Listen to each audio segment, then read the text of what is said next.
छत्तीसगढ़ शासन के खाद्य नागरिक आपूर्ति मंत्री और सीतापुर विधायक अमरजीत भगत आज अपने विधानसभा क्षेत्र सीतापुर के दौरे पर पहुंचे।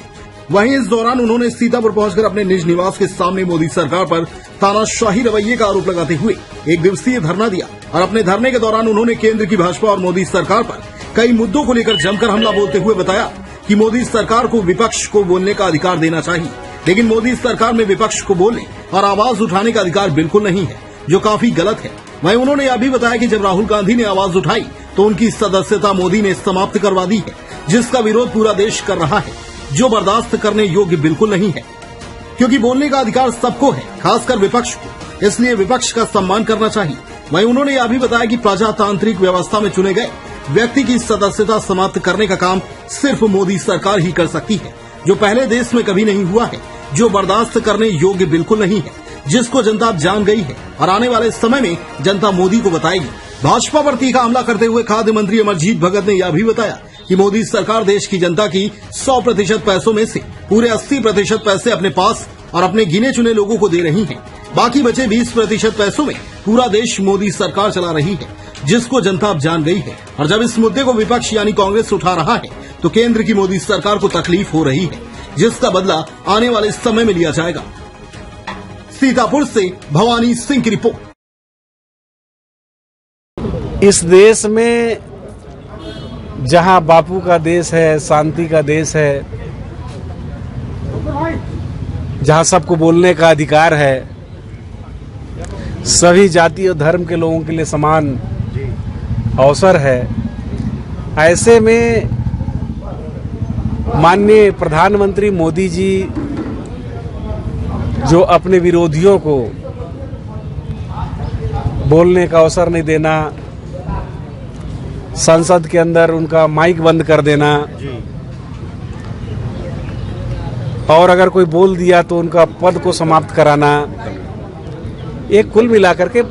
प्रजातांत्रिक व्यवस्था के अनुरूप नहीं है। यहाँ डेमोक्रेसी लागू है, यहाँ प्रजातांत्रिक व्यवस्था है, पक्ष विपक्ष सबको बोलने का अधिकार है।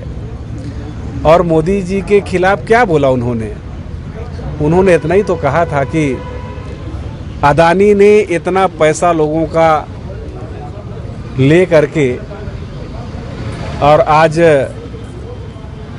डुबा दिया है।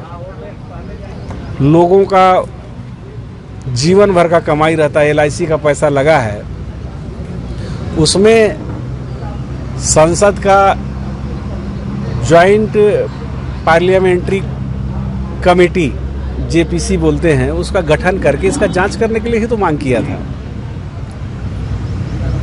इतना भी अगर वो नहीं सह सकते तो इस देश का प्रधानमंत्री बने रहने का उनका कोई नैतिक अधिकार नहीं है, उनको तत्काल इस्तीफा दे देना चाहिए। वहाँ तो हमारे जब कांग्रेस की सरकार केंद्र में थी तो विपक्ष के लोगों को नॉमिनेट करके जिता करके विपक्ष में बैठाया जाता, उनको बोलने के लिए अवसर दिया जाता था। विभिन्न अवसर है, नेहरू जी के समय भी हुआ, इंदिरा जी के समय भी हुआ, राजीव गांधी जी के समय भी हुआ। जब विदेश में यहाँ एक की टीम जा रही थी, उसका नेतृत्व करना था, वो बोलने के लिए प्रतिनिधि मंडल